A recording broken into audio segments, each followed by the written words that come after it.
Hi అండి. నమస్తే. తెలుగు నవలా శ్రోతలకు లక్ష్మి కథల ప్రపంచానికి స్వాగతం. భిన్న ధృవాలు అనే నవలను వింటున్నాం కదండి. ఈరోజు ఈ వీడియోలో మనం పార్ట్ 2 వినేద్దామండి. రాసిన వారు మాదిరెడ్డి సులోచన గారు, చదివి వినిపించేది పద్మిని. అత్తయ్య, వారు లేరు. నేను ఒక్కదాన్ని వెళ్తే అక్కయ్య ఏమనుకుంటుంది? ప్రశాంతిని తీసుకువెళ్తాను. ప్రణు అతనితో సినిమాకు వెళ్తుందట. సునంద అత్తగారిని అడిగింది. సునంద అక్క భర్త కాచిగూడలో పేరు మోసిన డాక్టరు. అతని కొడుకు పుట్టినరోజని పిలిచి వెళ్ళారు. వేణుకు వేరే పని ఉండి రాత్రికి వస్తానని వెళ్ళిపోయాడు. అది వస్తానంటే నాకేం అభ్యంతరమే అన్నది. మీరోసారి చెబితే ఆగిపోయింది. దానికేం భాగ్యం? నవ్వుతూ మెట్ల దగ్గరికి వెళ్ళింది. పెద్ద తల్లి అని కేక వేసింది. ఇక కాలేజీలు తెరుస్తారని పుస్తకాలు తీసిన ప్రశాంతి కిందకి వచ్చింది. ఏమ్మా? సునంద ఒక్కతి వెళ్తే వాళ్ళు ఏమనుకుంటారు? తోడుగా వెళ్ళరాదు? అక్కడ వాళ్ళంతా వింత మృగాలను చూసినట్లు చూస్తారమ్మా. నాకు ఇష్టం లేదు. శాంతి, అలాంటి వారెవరూ రారు. డాక్టర్లు కొందరు, మా చుట్టాలు మాత్రం వస్తారు హామీ ఇచ్చింది సునంద. అది అంతగా అంటుంటే వెళ్ళరాదటే. ఇక లాభం లేదని తయారై వచ్చింది. ప్రశాంతిని చూసిన సునంద 2 నిమిషాలు కళ్ళు తిప్పుకోలేకపోయింది. పసిడి బొమ్మలా ఉన్న ఈ పిల్ల నా కూతురా అని సంబరపడిపోయింది కాంతమ్మ. చాలా రాత్రి అయితే అబ్బాయి వస్తాడు, పంపుతాను, ఒంటరిగా రాకండి. మా బావగారు వదిలేస్తారులే అత్తయ్య అన్నది సునంద. మాలి తెచ్చిన టాక్సీలో ఇద్దరు కాచిగూడ వెళ్లారు. కారులో నుంచి దిగుతున్న ప్రశాంతిని ఆడా మగ కళ్ళప్పగించి చూస్తూ ఉండిపోయారు. చూడు వదిన, అందరూ ఎలా చూస్తున్నారు, అందుకే నేను రాను అన్నాను. అది వారి తప్పు కాదు ప్రశాంతి, తప్పంతా నీ అందంలో ఉంది. పోదు అన్నది. అందరినీ అలా ఆకట్టుకున్నందుకు తనకు గర్వంగా ఉంది. సునంద అక్క సుమిత్ర ఎదురొచ్చింది. హలో ప్రశాంతి, మా ఇల్లు పావనమైంది అన్నది. చెల్లి, మీ ఆయనేడే? ఆయనకు మౌలాలిలో పనుందక్క, త్వరగా వస్తే తప్పక వస్తారు అన్నది సంవత్సరం బాబును అందుకుని ముద్దు పెట్టుకుంటూ. అందరూ ఇంటికి ఎడమవైపు ఉన్న ఖాళీ స్థలంలో చేసిన అరేంజ్మెంట్లను పరీక్షిస్తున్నారు. సాయంత్రం చక్కగా గార్డెన్స్లో కుర్చీలు అమర్చి మధ్యగా పెద్ద టేబుల్ వేశారు. దానిపై రకరకాల పలహారాలు అమర్చి మధ్యగా కేక్ పెట్టారు. టేబుల్ కింద చల్లని పానీయాలుంచారు. ఎవరికి వారు తీసుకుని కుర్చీలో కూర్చోవడం. ఈ ఏర్పాట్లు బాగున్నాయక్క. బావెక్కడా? అభినందనలు చెబుతామన్నది. ఇంకా నయం, మీ బావకు అంత తీరిక ఓపిక తల్లి. మన్మోహన్ వచ్చి చేశాడు. మను అన్నయ్య ఈ ఊరెప్పుడొచ్చాడు? నీకింకా తెలీదా? ఉస్మానియా యూనివర్సిటీలో రీడర్గా వేశారు. వరంగల్ కాలేజీ వదిలిపోయింది. నిజమా? అయితే పిన్ని చాలా సంతోషించుండాలి కాదా? అరుణకు సంబంధం కూడా కుదిరింది. మన్మోహన్ అన్నయ్య ఇష్టప్రకారమేనా? మరి వాడు అనుకున్నది సాధించి తీరుతాడు. కట్నం లాంఛనము ఏమీ లేదట. వివాహం కాగానే భార్యాభర్త లండన్ వెళ్తారట. సుమిత్ర చెప్పేది ఎవరి విషయమో అర్థం కాలేదు. తలా తోకలేని సంభాషణ విసుగ్గా కూడా ఉంది. నువ్వెళ్ళి ప్రశాంతికి షర్బత్ ఇవ్వు, నేనొస్తాను. సుమిత్ర లోపలికి వెళ్ళింది. విసుగ్గా ఉందా? సునంద వచ్చింది. అయ్యాయా మీ ముచ్చట్లు? సారీ శాంతి, చాలా రోజుల తర్వాత మా పిన్ని కుటుంబం సంగతులు వింటుంటే. ఎవరా పిన్ని? నీ పెళ్లిలో చూడలేదు? ఆవిడ ఎక్కడికి రాదు. మా బాబాయ్ గారు ప్రొఫెసర్గా ఉండేవారు. 2 పిల్లలు, అరుణ, మన్మోహన్. ఆయన కారు యాక్సిడెంట్లో పోయారు. ఆ షాక్ నుండి ఇంకా ఆవిడ తేరుకోనే లేదు. మన్మోహన్ ఆ ఇంటికి దీపం. పిన్ని బలవంతం చేయదు. తన ఆశయాలకు తగిన వరుడే కావాలని చెల్లెలు పెళ్లి వాయిదా వేస్తూ వచ్చాడు. ఇప్పటికి కుదిరింది. నా పెళ్లికి అతను ఇక్కడ లేడు. ఢిల్లీలో ఏదో కాన్ఫరెన్స్ ఉందని వెళ్ళాడు. అలాగా? పెళ్ళైన 10 రోజులకి నేను గ్రీటింగ్ కార్డ్ తెచ్చి ఇస్తే మోహన్ అన్న ఇది అంటూ. కరెక్ట్, వాడంటే మా ఇంట్లో అందరికీ ఎంత ఇష్టమో. ప్రశాంతికి అసూయగా ఉంది. ఆమెకు గుడ్డి నమ్మకం ఉంది. తన ఇంట్లో తనకున్న ప్రత్యేక స్థానం మరెవరికీ లేదు, ఉండకూడదు అనుకుంటుంది. హలో మరదలా అంటూ వచ్చిన సుమిత్ర భర్త ప్రశాంతిని చూసి తటపటాయించాడు. మర్చిపోయావా? మా ఆడపడుచు. నీ పెళ్లికి నేను వచ్చింది 2 గంటలేగా, జ్ఞాపకం లేదు. మా మరదలు పెత్తనం ఎలా ఉంది? గలగలా నవ్వుతూ సునంద భుజం చరిచాడు. ఇంకా నీ మూట సరసం మానలేదు. అక్క ఎలా భరిస్తుందో అన్నది సునంద. ఈరోజు ఉండి చూడు. సిగ్గు లేకపోతే సరి, సునంద వెక్కిరించింది. ప్రశాంత్కి ఎబ్బేటుగా తోచింది. ఆ క్షణంలో తన పవిత్రతకు ఎంతో గర్వించింది కూడాను. ఏమ్మా చెల్లాయ్, అలా నిల్చుండిపోయావేం? మీ మాటలు వింటున్నాను. నువ్వు ఎక్కడో కలుపుకుని మాట్లాడాలమ్మా అని భార్య వైపు తిరిగాడు. సుమిత్ర, మోహన్ గాడు ఆలస్యంగా వస్తా అన్నాడు. వాడు చేసిన పనంతా పోయింది. గాడు గీడు అంటారేం? అనకపోతే స్నేహితుడు అర్జెంటుగా ఊరెళ్ళాలట, బస్సు లేదట, ఈ మహానుభావుడు తన స్కూటర్ మీద దింపేస్తాడట. అలాంటి రోగాలు వాడుకున్నవే, మీరు తిట్టినంత మాత్రాన పోవులేండి.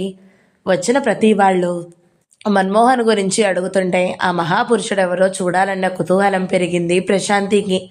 చూస్తూ ఉండగానే షామియానా అతిథులతో నిండిపోయింది. అందరూ వచ్చారు. అయినా కేక్ కట్ చేయరేమిటి? 6 గంటల కన్నా పార్టీ 6:15 మొదలు పెట్టలేదు. ప్రశాంతికి వెళ్ళిపోదామనిపించింది. ఆమె ఉద్దేశం గమనించినట్టే సునంద అక్క దగ్గరకు ఆత్రంగా వెళ్ళింది. అందరూ వచ్చారు కదక్క, ఆలస్యం దేనికి? మను రాలేదు కదే అన్నది. ఆ మాటలకు దగ్గరగా ఉన్న ఒకరు మండిపడుతున్నారని తెలియదు సుమిత్రకు. మరో 5 నిమిషాలు గడిచేసరికి హాల్లో కలకలం బయలుదేరింది. అందరూ చూసే వైపు చూసింది.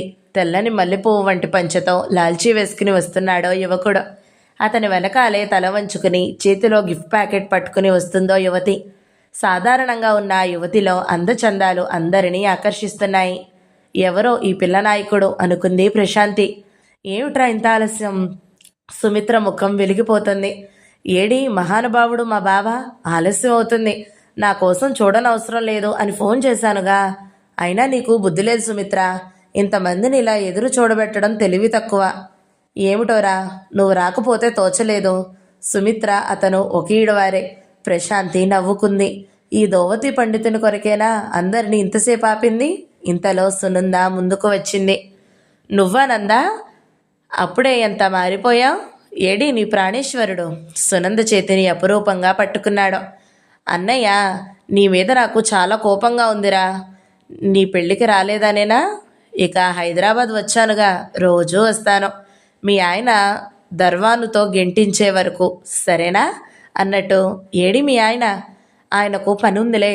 ఇదిగో నా అర్ధమొగుడు గారు ప్రశాంతి, మా పిన్ని కొడుకు మన్మోహన్ పరిచయం చేసింది. ఇదిగో ఇటు అరుణ వెంట వచ్చిన యువతిని పిలిచి పరిచయం చేసింది. ఒక్క క్షణం అతని చూపులు ప్రశాంతి మీద నిలిచాయి. ఏదో కంపరం పుట్టినట్టు చూపులు తిప్పుకుంటూ చేతులు జోడించాడు. వెంటనే పని ఉన్నట్టు అక్కడి నుంచి వెళ్ళి సుమిత్ర కొడుకును ఎత్తుకున్నాడు. రానాని, కేక్ కొద్దు అన్నాడు. ప్రశాంతికి కోపం, దుఃఖం వచ్చాయి. ఏనాడు ఏ పురుషుడు తన వంక అలా చూడలేదు. అవును మరి, తమిద్దరికీ దేంట్లో పోలిక? అతను బీదవాడు, తను లక్ష్మీపుత్రిక. అతను బాధ్యత గల భారత యువకుడు, తను తన బాధ్యతలు తన వారికిచ్చి నిశ్చింతగా ఉండే అదృష్టవంతురాలు. నాగరికత అంచులు చూసిన అతివతను అనాగరికంగా అందరిలో ప్రత్యేకత కల్పించుకు తిరగాలని ఆరాటపడే మనిషి అతను. అతని చూపులతో తనకేం మనసుకు నచ్చే చెప్పుకుంది. అక్కడే నిలబడి అతని చెల్లి వంక చూసింది. ఆంధ్రుల ఆడబడుచు అనడానికి వెనుదీయనట్టుగా ఉంది. తేనె రంగు అంచుతో ఉన్న తెల్ల గద్వాల్ చీర, అదే జాకెట్టు వేసుకుంది. ఒంటి జడలో నుంచి మల్లెలు సువాసనలు వెదజల్లుతున్నాయి.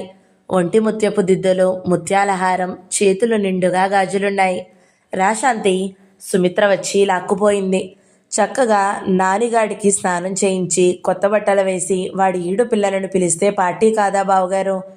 మరోసారి తిరిగి చూసింది. మన్మోహన్ అనబడే ఆ పురుష పుంగవుడు సుమిత్ర భర్తతో అంటున్నాడు.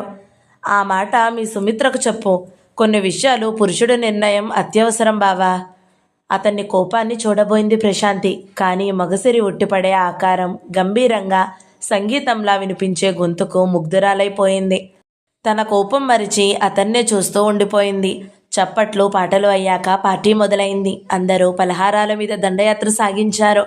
ఇలాంటి విషయాల్లో పాశ్చాత్యులను అనుకరించే బదులు వారిలోనూ మంచిగుణాలు నేర్చుకోరెందుకో అని ఆలోచిస్తూ బల్లకొకవైపు మన్మోహన్ నిల్చున్నాడు.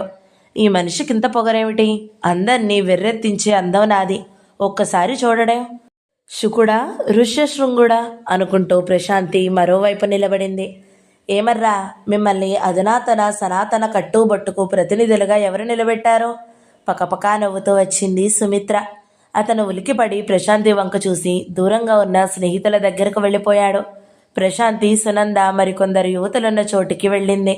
ఒట్టి చేతులతో వచ్చిన ఆడబడుచును చూసి సునంద లేచి ప్లేట్లలో అన్నీ పెట్టసాగింది. మీ ఆడబడుచుకు ఇక్కడ సేవలెందుకే?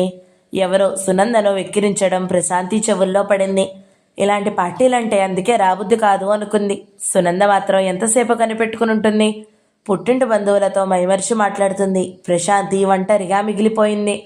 Gold Sparta, Coca Cola? ఓ చిలిపి యువకుడు వచ్చి అడిగాడు. No thanks. పోనీ ఒంటరిగా ఉన్నారు, కంపెనీ ఇవ్వనా? థ్యాంక్స్, నాకు ఒంటరిగా కూర్చోవడమే ఇష్టం. ఐసీ. అతను బలవంతంగా ఆమె చేతికి గోల్డ్ స్పాట్ సీసా ఇచ్చాడు. పక్కనే కుర్చీలో కూర్చున్నాడు. దూరంగా స్నేహితుల మధ్య జరిగిన సంభాషణ గుర్తుకు వచ్చింది. ఎవర్రా బంగారు బొమ్మ? డాక్టర్ గారి మరదలు ఆడబిడ్డట. ఏమి అందంరా? మెల్లగా నాయనా, ఆవిడకు యూనివర్సిటీ మొత్తం జడుస్తుందట. వివాహం కాలేదా? మహావాళ్లనే తిరస్కరించిందట. ఫారెన్ రిటర్న్ కూడా ఆమె కంటికి ఆనలేదట. పురుగుని విదిల్చినట్టే విదిల్చుతుందట. అంత గర్వం ఎందుకో? అంత అందగత్తేం కాదు. ఏడ్చారు. అందరి పళ్ళు పులుపు అన్నట్టు ఇంతమంది స్త్రీలున్నారు, ఆమె అందం ఎవరికుంది? అందమంతా అడవి కాచిన వెన్నెలవుతుంది కదరా. ఇల్లు కాచిన వెన్నెల కావాలా? ఆశ ఉండగానే సరా. ఆమెను చేపట్టే పురుషుడు అదృష్టవంతుడురా. ఆ అదృష్టం మనకెందుకు కలగకూడదట? ఈ సంభాషణ ఇక వినలేక మన్మోహన్ లేచి మరోవైపు వెళ్ళాడు. వీపు తేపరంగా ఉందా? మొదట కనిపించేది చంపరా. ఏదైనా సరే ఆమె స్పర్శ అయినా లభిస్తుందిగా. Try your luck. చూడు, ఈ ఆడవాళ్లు తమ అందం పొగిడితే చాలు అనుకుంటూ వచ్చిన యువకుడే ప్రశాంతి పక్కన కూర్చున్నాడు. ఏమండి? ఏమిటి? మీరు ఇక్కడ చుక్కల్లో చంద్రుడిలా ఉన్నారు. చాలా పాత ఉపమానం. నిజమండి. మీ పేరేమిటి? ఎందుకో ఇంత అందమైన వారి పేరు ఇంకెంత అందంగా ఉంటుందోనని. ప్రశాంతి చిరాకుగా చూడబోయి నవ్వింది. మీ పేరండి అన్నది. అతను పొంగిపోయాడు. చేత్తో క్రాఫ్ సర్దుకున్నాడు. గర్వంగా భుజాలు ఎగరేశాడు. గుణవంతరావండి. పక్కన నవ్వింది. అతని ముఖం చిన్నబోయింది. ఎందుకన్నట్లు చూశాడు. పేరుకు గుణానికి సంబంధం లేదు కదా. నా విషయంలోనూ అంతే. అతని ముఖం చిన్నబోయింది. కొందరు యువతులు తమకేదో పని ఉన్నట్టు మన్మోహన్ను రాసుకు తిరగడము గమనిస్తూ మెల్లమెల్లగా సమోసా కొరుకుతుంది. ఆమె దృష్టి ఎక్కడుందో చూశాడు గుణవంతరావు. ఆమెను అతన్ని భద్రశత్రువులాగా చేయడం 2 నిమిషాల్లో పని. సీతాకొక చిలకల్లాగా అలంకరించుకునే అమ్మాయిలంటే మన్మోహన్కు ఏమాత్రం సదాభిప్రాయం లేదని అతనికి తెలుసు. కుర్చీ కిందగా కాళ్ళు పోనిచ్చి ఆమె కాలు తొక్కాడు. అబ్బా అని చురుక్కున లేచింది. నేను నిన్ను ప్రేమిస్తున్నాను. షటప్. అతని చెంప చెళ్ళుమంది. ప్రశాంతి కళ్ళు నిప్పులు కురుస్తున్నాయి. అతడు ఆశించినట్టుగానే మన్మోహన్ పరిగెత్తుకుని వచ్చాడు. ఏం జరిగింది? ఆవిడ అంటూ చెంప పట్టుకున్నాడు. ఆవిడ నీ చెంపను సత్కరించింది. ఎందుకో? ఒంటిగా కూర్చుంది. ఎవరూ సర్వ్ చేయడం లేదని కోకోకోలా కావాలా అన్నాను, అంతే. అతడు చెప్పే అబద్ధాలను కళ్ళు పెద్దవి చేసి వింటుంది ప్రశాంతి. మగాడ చీడపురుగా అబద్ధాలు కూడాను. వెళ్ళి మరో చెంపపై ఈడ్చి కొట్టింది. నిజం చెప్పేడువు. ఆమె మాట పూర్తి కాకముందే ఆమె చెయ్యి బలంగా పట్టుకున్నాడు మన్మోహన్. అప్పటికి అందరూ చోట్లు వదిలి వచ్చి కుతూహలంగా చూస్తున్నారు. మీరు స్త్రీయేనా? తమకు చత్వరం ఉందేమిటి? కర్మ. నిర్లక్ష్యంగా ఉంది సమాధానం. చత్వరం నాకు కాదు, మీకు. ధనంతో కళ్ళు మూసుకుపోయాయి. అందగత్తన్న అహంకారంతో కళ్ళు మూసుకుపోయాయి. అతను మండిపడ్డట్టే అన్నాడు. థ్యాంక్స్ ఫర్ ది కాంప్లిమెంట్ అన్నది నిర్లక్ష్యంగా. అతన్ని కొట్టడానికి ఎన్ని గుండెలు? అలాంటి పిరికివాడిని, నిజం చెప్పలేని దద్దమ్మను కొట్టడానికి ఎన్నో గుండెలు కావాలా? అతను ఏదో అనబోయాడు. మను, సుమిత్ర అతని చెయ్యి పట్టుకుంది. చాలే తెలివి. కాస్త మర్యాద గద మనుషుల్ని పిలుచుకోరు. చూడండి దేవుగారు, అతను కొట్టే అధికారం మీకు లేదు. కనబడిన ఆడపిల్ల వెంటలపడి అల్లరి పెట్టి అధికారం మీ గుణవంతుడికి లేదని చెబుతున్నాను. ఇక్కడ ఇంతమంది ఉండగా మీ వెంట ఎందుకు పడ్డాడు అంటారు. తీక్షణంగా అడిగాడు. అతన్నే అడగరాదు. అడగాల్సిన అవసరం లేదు. నేను చెబుతున్నాను వినండి. మీ వేషభాషలలో అధునాతనం గాని భావాలలో కాదు. మీ కత్తిరించిన జుట్టు, పెదాలకు పూసిన రంగు అతడిని రెచ్చగొట్టాయి. వేషం వేసినట్టు అలవాట్లు చేసుకోవాలి మేడం. అన్నయ్య, సునంద ఆదృతగా వచ్చింది. ఏమంటున్నావు? అంత కంగారు ఎందుకు చల్లాయి? అపురూపంగా చూడబడే స్త్రీ ఇలా అంగాలు ప్రదర్శిస్తూ బొడ్డు కిందకి చీర, ఉండి లేనట్టు భ్రమ కలిగించే జాకెట్టు. షటప్. మరు క్షణంలో ఆమె చెయ్యి అతని చెంపను తాకేదే. అది గమనించి ఆ చెయ్యిని ఒడుపుగా పట్టేశాడు. అందరినీ కొట్టడం అంత తేలిక కాదు మేడం. అందరి ఆడవాళ్లను విమర్శించడం నీ తరం కాదు. వెటకారంగా కోపంగా అంది సార్ అని. నీ వేషం పెద్ద మనిషి తరహాగా ఉండగానే సరికాదు. చెయ్యి విదిలించేసింది. ఏం జరిగిందో కూడా తెలుసుకోకుండా నోరు పారేసుకునే మూర్ఖుడితో ఇంతసేపు కాలం వృధా చేయడం నాదే తప్పు. విదిలించినట్టే 4 అంగల్లో బయటికి వచ్చింది. శాంతి, శాంతి! వెనకాలే సునంద పరిగెత్తింది. మై గాడ్, శాంత! జ్వాల అంటే బాగుండేది. మన్మోహన్ కంఠం వినిపించింది. ప్రశాంతి ముఖం జేవరించింది. అతను పట్టుకున్న చోట ఒక్కసారి తడిమి చూసుకుంది. సుమిత్ర భర్త కారు తీసుకుని వెనకే వెళ్ళిపోయాక తుఫాను తర్వాత ఉండే ప్రశాంతతలా మారిపోయింది అక్కడ వాతావరణం. మన్మోహన్ మామూలుగా ఉండడానికి ఎంతో ప్రయత్నం చేశాడు. తనేం చేశాడు? ఏనాడు ఎవరిని ఒక్క మాట అనని తనేనా ఇంత మూర్ఖంగా ప్రవర్తించింది? అరుణ దూరంగా నిలబడి అన్ననే తదేకంగా చూస్తుంది. ఇదిగో కూల్ డ్రింక్, ఎవరో కోలా తెచ్చి ఇచ్చారు. అతను జరిగిన దానికి అమితంగా బాధపడుతున్నాడు. వాతావరణం అతని మనసులాగే అయిపోయింది. ఉక్కబోస్తూ ఊపిరి ఆడనట్టుంది. మను, సుమిత్ర వచ్చింది. నన్ను క్షమించు సుమిత్ర. నాన్నగాడు పుట్టినరోజు ఇంత గోలగా అవుతుందని అనుకోలేదు అన్నాడు బాధగా. నాకేం బాధలేదు. సునందను వాళ్ళు ఏమంటారో. ఆ పిల్ల అంటే ఆ ఇంట్లో అందరికీ ఆరో ప్రాణం. Sorry, very sorry. అతని అవస్థ గమనించిన వారెవరో ఇంట్లో నుంచి ఫ్యాన్ తెచ్చిపెట్టారు. అమ్మా, పనివాడు పిలవడంతో సుమిత్ర వెళ్ళిపోయింది. మన్మోహన్ హృదయంలో ఎక్కడో సన్నని పోటు ప్రారంభమయ్యింది.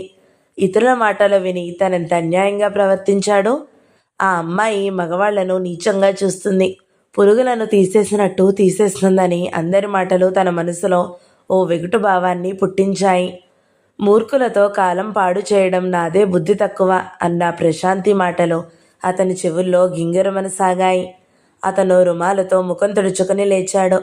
ఒక అమ్మాయి కొరుకుతూ అతని ముందు నిలబడింది. అతను ఏమిటి అన్నట్టు చూశాడు. మీకు పలహారం కావాలా? అక్కర్లేదు అన్నాడు. ఇంతలో సుమిత్ర రావడంతో అమ్మాయి పరిగెత్తుకుపోయింది. మను, జరిగింది మర్చిపో. నిన్ను మాట్లాడగనా? అడుగు. ఇందాక నీ ముందు నిల్చున్న అమ్మాయి ఎవరో? నాకెలా తెలుస్తుంది? లాయర్ విశ్వనాథం గారి ఏకైక పుత్రిక. అయితే ఆయనకు నన్ను దత్తిస్తావా? అంత తొందరే? మరి నీ అడగడం చూస్తే ఏమనాలి? అది కాదురా, ఇన్నాళ్ళంటే వివాహం అనగానే అరుణని అడ్డు వేసేవాడివి. ఇప్పుడు వద్దని నేను అన్నానా? నువ్వు నన్ను అడిగింది ఎప్పుడట? అలా దారికి రా చిట్టి తండ్రి. తండ్రి లేని కొడుకు అంటూ అపురూపం చేసి అమ్మ పిన్ని పాడు చేశారు నిన్ను. మీ ఆయన డాక్టరే కదూ అన్నాడు నవ్వుతో. ఆ నవ్వు బలవంతంగా తెచ్చిపెట్టుకుందని ఎవరికైనా ఇట్టే తెలిసిపోతుంది. అది కాదురా, ఆ అమ్మాయి అదే విశ్వనాథం గారి కూతురు అందంగా లేదు? లేదని నేను అన్నానా? మరి వాళ్ళు మీ బావ ప్రాణం తీస్తున్నారు. పిన్నితో మాట్లాడేదా? అమ్మతో మాట్లాడడానికి బావ ప్రాణానికి ఏం లంకే అన్నాడు ఆశ్చర్యం నటిస్తూ. మాటలు లేచావు. నేనా? ఒక్క మాటలో ఆ అమ్మాయిని పెళ్లి చేసుకుంటావా అని అడిగి అడవరాదు. అలాగే ఆ అమ్మాయిని పెళ్లి చేసుకోను. మధ్యలో తుంచేశాడు మాటలు. ఏం, ఎందుకు? అలాంటి వారిని నాలాంటి వాడు భరించగలడని ఎలా అనుకున్నావు? ఏం అంతలావుగా ఉందేమిటి? తండ్రికి ఒక్కతే పిల్ల, ముఖ్యంగా నువ్వంటే ఇష్టము. అమ్మా సుమిత్ర, మా ఇంటికి పెద్దమ్మ ఇంటికి నువ్వే పెద్ద ఆడబడుచువి. కావాలంటే ఇదిగో నీ కట్నం, నన్నిలా బతికిని అంటూ జేబులో 100 రూపాయలు తీశాడు. చాలే, పోనీ నీ మనసులో ఎవరైనా ఉంటే చెప్పరాదు. సుమిత్ర, మీ ఆయన్ని నాన్నగాడిని చూసుకోవే చాలు. ఈ పెళ్ళిళ్ళ పేరమ్మ పని నీకెందుకు? మొండివాడివి విసుక్కుంటూ ఎవరో పిలిస్తే వెళ్ళింది. మన్మోహన్ షామియానా వంక చూశాడు. చాలా మటుకు అతిథులు వెళ్ళిపోయారు. కొందరు యువతులు కూర్చుని సినిమా కబుర్లు చెప్పుకుంటున్నారు. వాళ్లల్లో అరుణ కూడా కూర్చుంది. అరుణ, వెళ్దాం పదా అన్నాడు. ఏమిటయ్యా బాబు, మీ చెల్లిని కొరుక్కు తింటామా? వరుసకు మరదలైన ఒక ఆవిడ అంది. అవును, పెళ్ళైతే మళ్ళీ ఎప్పుడు కలుస్తామో మరొక యువతి అన్నది. సరే సరే, 10 నిమిషాల్లో తెవలాలి. అమ్మ ఒక్కత్తి ఉంది అనుకుంటూ ఇంట్లోకి వెళ్ళాడు. అక్కడ టేప్ రికార్డర్ దగ్గర చేరిన యువకులు నవ్వుతున్నారు. గుణవంతరావు హీరోలా ఫోజు పెట్టాడు. అబద్ధం ఎందుకు చెప్పావురా? తెలివి బాగానే ఉంది. నిజం చెప్తే మన్మోహన్ ఆ అమ్మాయి మీద అలా విరుచుకుపడేవాడా? తను చేసిన ఘనకార్యం మరోసారి గొప్పగా చెప్పుకున్నాడు. కాలు తొక్కాను, కళ్యాణం అయిందంటావా? ఊరుకోరా బాబు, ఆ అగ్గి బరాటాని భరించే శక్తి ఎవరికి ఉంటుంది? అంతకాడికి గొడవెందుకు చేశారు? అనవసరంగా అతన్ని ఇరికించారు. అతనికి నిజం చెప్పాల్సిందిరా. నిజం చెప్తే నా రెండో చెంప పగిలేది. గుణవంతరావు భయంగా చూశాడు. ఇప్పుడేం మించిపోయింది అంటూ మన్మోహన్ అతని రెండు చెంపలు వాయించాడు. అతను అంతులేని ఆవేశాన్ని బలవంతంగా అణుచుకున్నాడని తెలుస్తుంది. నేను గంట తర్వాత వచ్చి అరుణను తీసుకువెళ్తానని సుమిత్రమ్మతో చెప్పు, పనివాడితో చెప్పి చరచరా వెళ్ళిపోయాడు. మరో నిమిషంలో అతని స్కూటర్ స్టార్ట్ అయినట్టు శబ్దం వినిపించింది. ఆత్రంగా గదిలో అడుగుపెట్టిన భార్యను చూసి ఉలిక్కిపడ్డాడు వేణు. ఏమని సంజాయిషి ఇవ్వాలి? పార్టీ సంగతి పూర్తిగా మర్చిపోయాడు. తను 5 నిమిషాల క్రితమే వచ్చాడు. ఆలస్యంగా వెళ్ళి అందరికీ ప్రదర్శన వస్తువులు అవడం అతనికి ఇంత మాత్రం ఇష్టం లేదు. సునందకు కోపం వస్తుంది. రాదు మరి, ఇంకెప్పుడు ఇలా జరగదని హామీ ఇవ్వాలి అనుకున్నాడు. సునంద తలుపులు వేసి ఊపిరి పీల్చుకుంది. ఎవరో తరుముకు వచ్చినట్లు బట్టలు మార్చుకుంది. గబగబా వచ్చి మంచం మీద పడుకుని ముసుగు తన్నింది. ఇదంతా అలక కాబోలు అనుకున్నాడు.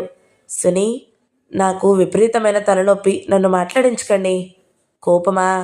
ఊహు, ప్లీజ్. అత్తయ్య కానీ మామగారు కానీ వస్తే నేను చాలా అలసిపోయానని చెప్పండి, రేపు మాట్లాడతాను.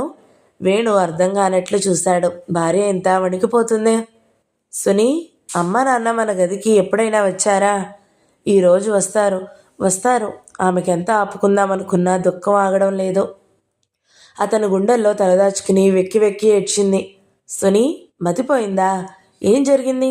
ఎంతో అనునయంగా అడిగాడు. నా తప్పేం లేదండి, నేను వాళ్లకు దగ్గరగా కూడా లేను. అబ్బబ్బా సునంద, నీ తలా తోకాలేని మాటలు మతిపోగొడుతున్నాయి. ఏమిటో వివరంగా చెప్పు. యుద్ధం, వాగ్యుద్ధం. ఎవరికి? ఆమె భయం చూస్తే అతనికి జాలి వేసింది. దగ్గరగా తీసుకున్నాడు. చూడు సునీ, నీ వల్ల ఏదైనా పొరపాటు జరిగినా నేనేమీ అనుకోను, ఎవరిని ఏమీ అననీయను, సరేనా? అతను అనునయించాక మెల్లగా జరిగిన సంగతి చెప్పింది. బావగారు చాలా కంగారు పడ్డారు. ట్యాంక్ బండిపై కారాపి దాదాపు అరగంట బ్రతిమలాడారు. ప్రశాంతి దేనికి సమాధానం చెప్పలేదు. నాకు భయంగా ఉంది. ఇందులో నీ తప్పేముంది? వాగ్యుద్ధానికి నువ్వేం ప్రోత్సహించలేదు.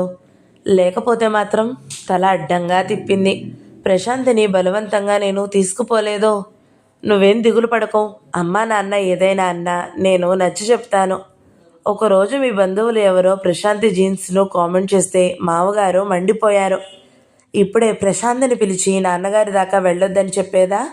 అతను లేవబోయాడు. వద్దొద్దు, మీకు పుణ్యం ఉంటుంది. అతన్ని గట్టిగా పెనవేసుకుపోయింది. ఇక మాట్లాడక నిద్రపో. నిద్ర? అతను నిద్రపోయినా అలాగే అశాంతిగా దొర్లుతూ పడుకుంది. మళ్ళీ మెలకు వచ్చేసరికి 8 గంటలయింది. వేణు అలవాటు ప్రకారం టీ తాగుతున్నాడు. Good morning madam. ఏం వెక్కిరించవద్దులేండి, ఈ ఆరోపణ బాగుంది. లేలే, టీ చల్లారిపోతుంది. లేవబోయింది. ఒళ్ళు విరుచుకుని కూర్చుంది. తలుపు తోసుకుని ప్రశాంతి లోపలికొచ్చింది. సునంద మళ్ళీ పడుకుని బ్లాంకెట్ లాక్కుంది. అది చూసి ప్రశాంతి నవ్వింది. ఇంకా లేవలేదా వదినా? ఊహు, తల పగిలిపోతుంది, బాధ నటిస్తూ అంది. ప్రశాంతి విరగబడి నవ్వింది. భార్యాభర్తలు ఒకరి ముఖం ఒకరు చూసుకుని నవ్వుకున్నారు. ప్రశాంతి ఇంట్లో వాళ్లకు చెప్పలేదన్నమాట. చాలించమ్మా నీ నటన. బ్లాంకెట్ లాగేసింది. వదినా, నేను పొగరుమోతుదాన్ననే కానీ మూర్ఖురాల్ని మాత్రం కాదు. నీ పొరపాటు ఏముందని అమ్మకు చెబుతాను. పద పద, నీ ఫేవరెట్ టిఫిన్ ఉంది. శాంతి, పద తల్లి, ఆకలి కరకరలాడిపోతుంది. సునంద లేచి గబుక్కున ప్రశాంతి చెంప ముద్దు పెట్టుకుంది. ప్రశాంతి ఉలిక్కిపడింది. చిచి, ఏమిటి పాచిముఖానా? విసుక్కుంది. సునంద బాత్రూంలోకి వెళ్ళింది. అన్నా చెల్లెళ్ళు ఒకరిని చూసి ఒకరు అభిమానంగా నవ్వుకున్నారు.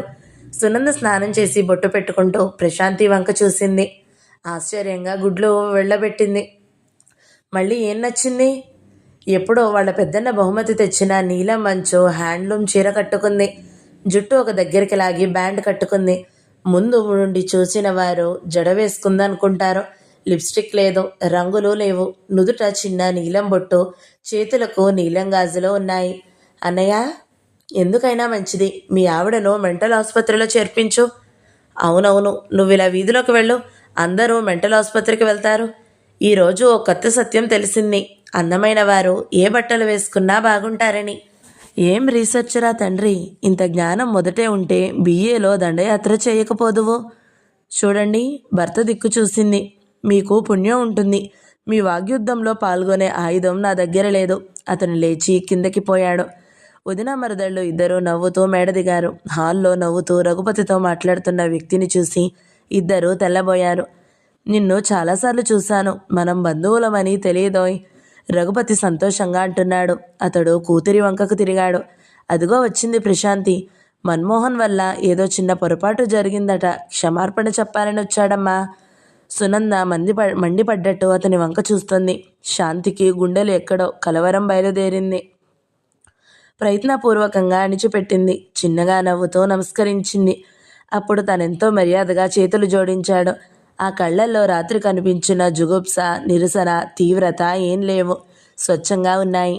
సునంద, బ్రేక్ఫాస్ట్ ఇక్కడికే పంపు, రఘుపతి చెప్పాడు.